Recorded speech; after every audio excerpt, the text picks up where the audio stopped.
Teenagers growing up in the 70s sang along to this song, "Do Run Run," with teen idol Sean Cassidy.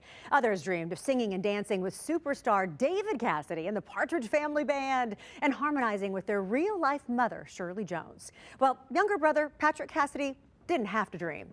The longtime Broadway star grew up with the real thing. And tonight, he's living a dream of a different kind. In Franklin, Tennessee, as a director of Studio 10. I met him at rehearsals last week to talk about the Christmas show he hopes becomes your family tradition.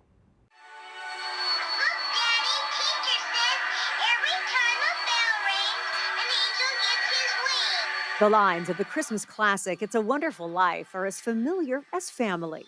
What do you want? You want the moon?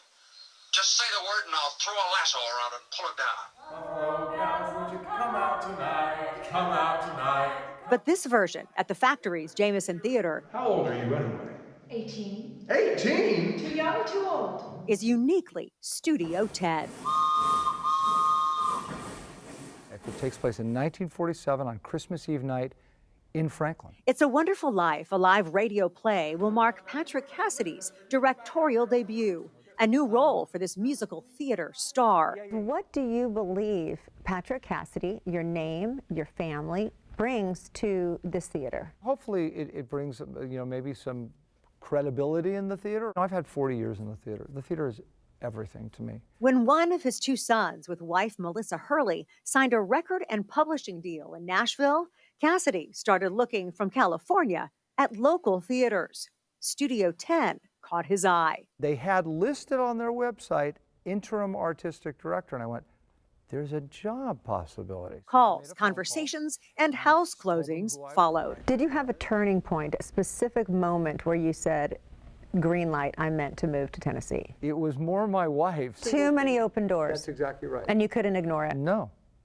Ending up in Tennessee totally was an act of God. Even the pandemic felt like part of the plan. It gave me a chance to learn the history of Studio 10, the present, and where we need to go. It's a future he hopes includes the signature holiday show. The show represents, not just the holidays and wanting to create that, and we're going to create it in the theater, and we're going to create it outside the theater, and we're going to create it on the stage.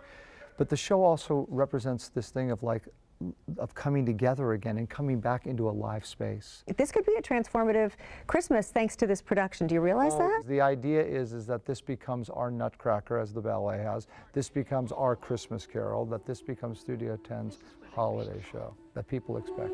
You see, George, you really had a wonderful life. It's a Wonderful Life, a radio play. It's presented as that live radio broadcast of the movie in front of a live studio audience. So I'm going to head over there and see how it is and see how beautiful this whole place is. And once it's all finished, it opens tonight. It runs through Christmas Eve. The show tickets start at $35. And we